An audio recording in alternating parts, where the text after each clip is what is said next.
Halo para insomnias, gimana kabarnya? Terima kasih sudah klik video ini, selamat datang di Tinia TV.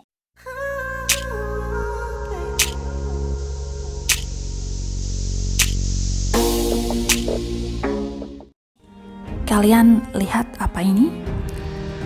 Saya tidak membahas tentang negara kita. Tapi kalau ini adalah tentang sampah kota New York. Bagaimana cara mereka mengolah sampah? Kenapa bisa negaranya terlihat bersih tanpa sampah? Truk-truk sampah ini melintas secara rutin setiap hari. Dan ini hanyalah sampah dari kota New York selama 3 hari saja. Tumpukan sampah ini yang nantinya diubah dan dijadikan menjadi tenaga listrik. Agar tetap terlihat bersih, pengolahan sampah tidak langsung dilakukan di kota New York, tetapi di Jersey. Tak semudah yang kalian bayangkan. Perjalanan pengolahan sampah sampai ke titik ini menjadi tenaga listrik membutuhkan perjalanan yang panjang. Limbah warga New York yang diproses di kota sebaliknya itu berakhir sejauh Ohio, Pennsylvania, bahkan Carolina Selatan. Jadi para truk membawa sampah ini dari tempat satu ke tempat lain yang tentu membutuhkan ribuan pekerja dan truk, bahkan bantuan kereta api, derek, dan bahkan juga truk tongkang. Operasi tanpa henti ini untuk mengirimkan sampah-sampah tersebut melintasi pantai timur. Meskipun hujan salju, hujan es, badai, tidak ada yang bisa menghentikan mereka. Karena jika mereka berhenti, maka hal itu bisa merugikan kota sebanyak ratusan juta dolar. Dan inilah yang sebenarnya terjadi pada 2 juta ton sampah kota New York per tahun. Departemen Sanitasi Kota New York mengirimkan 2.000 armada truk sampahnya untuk mulai mengambil pada pukul 5 pagi. Para pekerja sampah sudah kebal dengan baunya. Mereka tidak lagi mencium bau sampah dengan normal. Tapi yang mereka cium adalah bau uang. Setiap hari para pekerja memeriksa untuk melihat beberapa padat benda tersebut. Anda bisa tahu kapan truk itu penuh. Saat matahari terbit, truk masuk dan ada detektor radiasi yang akan membaca truk berhenti di stasiun timbang.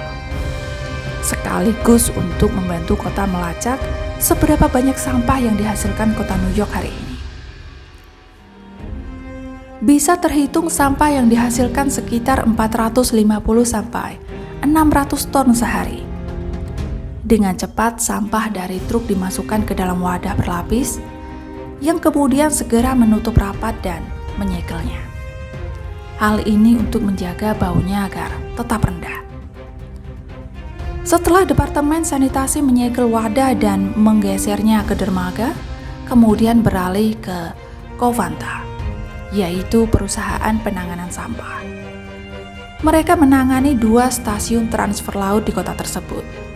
Kontainer ini mewakili muatan truk yang telah diambil dari jalan-jalan kota New York. Dan setelah keluar dari terowongan, berarti mereka juga mengurangi emisi karbon dan mengurangi kemacetan, serta keausan pada infrastruktur kota. Sampah-sampah itu diberangkatkan lagi pada pukul 9.30 pagi untuk menyeberang. Jadi, seumpama terjadi kendala seperti terjadi badai laut, kemungkinan kapal akan berhenti dulu untuk beberapa jam. Karena mereka harus memastikan muatan berat tersebut menyeberang dengan aman, ini adalah operasi yang berbahaya. Untuk memindahkan alat berat ke atas kapal, kemudian kereta membawanya ke salah satu fasilitas limbah ke Energy Konewa. Limbah sampah akan dibakar oleh dan diubah menjadi listrik. Proses ini membutuhkan 1 juta ton sampah setiap tahunnya. Begitu truk masuk dan naik ke lantai jungkit, kemudian membuangnya di depan salah satu teluk.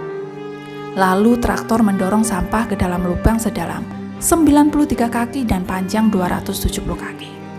Antara 8.000 sampai 9.000 ton berada di lubang sampah. Hal ini dilakukan sampah sekitar 3 sampai 4 hari. Cakar pengeruk sampah membangun dinding sampah untuk pencegahnya longsor ke lantai yang miring. membantu membuat lebih banyak ruang untuk sampah yang masuk. Kemudian sampah-sampah itu akan disalurkan ke gerbong yang mengarah ke insinerator, kemudian membakarnya pada suhu 2000 derajat Fahrenheit. Proses ini butuh waktu sekitar 1 hingga 2 jam untuk membakar seluruh muatan sampah. Tungku api memanaskan uap dan memutar turbin. Hal ini bisa menghasilkan energi yang cukup untuk daya pada pembangkit ini dan 46.000 rumah di wilayah tersebut. Semuanya berhasil terbakar habis dan yang tersisa hanyalah abu dan logam. Dari sampah random yang dibakar ternyata cukup banyak logam yang terangkut, bahkan logam tersebut cukup untuk membuat 21.000 mobil. Abu dari sampah sendiri digunakan untuk menutupi tempat pembuangan sampah. Pabrik menangani asap hasil pembakaran yaitu dengan menyalurkan udara kotor melewati reaktor scrubber yang berlapis kapur. Elemen itu berhasil membersihkan semua gas asam dan karbon aktif. Pada dasarnya, sekumpulan filter jadi apa yang tersisa dari cerobong asap itu akhirnya menjadi udara normal, seperti nitrogen, karbon dioksida, dan uap air. Sebenarnya cara lain juga bisa dilakukan, yaitu menampung sampah dan membiarkannya secara alami. Energi yang dihasilkan juga akan sama, yaitu menghasilkan emisi CO2. Tetapi dalam setahun proses ini bisa mengurangi keuntungan perusahaan. Pengelola sampah sebesar 1 juta ton emisi CO2 yang akan dihasilkan oleh TPA. Pengolahan dan pemberantasan sampah ini akan terus dilakukan sampai pada titik 0% sampah pada tahun 2030. Tapi dalam prakteknya, hal itu mungkin akan sulit untuk dicapai karena hanya sekitar 30% limbah kota New York yang berubah menjadi energi. Sisanya berakhir di tempat pembuangan sampah, penghasil metana yang berbahaya. Padahal mengekspor sampah merugikan kota sekitar 400 juta dolar. Kota New York membuang sampahnya begitu jauh dan itu membutuhkan biaya yang besar. Jika dilihat dari proses perjalanan jauhnya, pada tahun 1881 jalanan kota New York terkenal dengan sangat kotor. Orang-orang menjadi sakit, maka dibentuklah dinas kebersihan untuk membersihkan kota dan departemen membantu membersihkan kota. Dengan cepat, kota kehabisan ruang bersih untuk membuang sampah-sampah tersebut. Dan pada awal tahun 1900-an Dewan beralih membuang sampah ke laut. Meski ilegal, sebanyak 80% sampah kota berakhir di laut.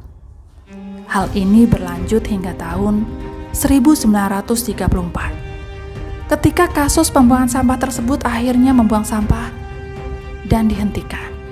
Pada tahun 70-an insinerator, tapi karena tidak memenuhi standar, jadi kota membuka tempat pembuangan sampah di 5 wilayah, termasuk salah satu yang tersebar di dunia pada tahun 1973. Tampaknya keputusan itu juga bukan solusi bagus, karena kota mulai mengirimkan limbahnya ke negara bagian lain.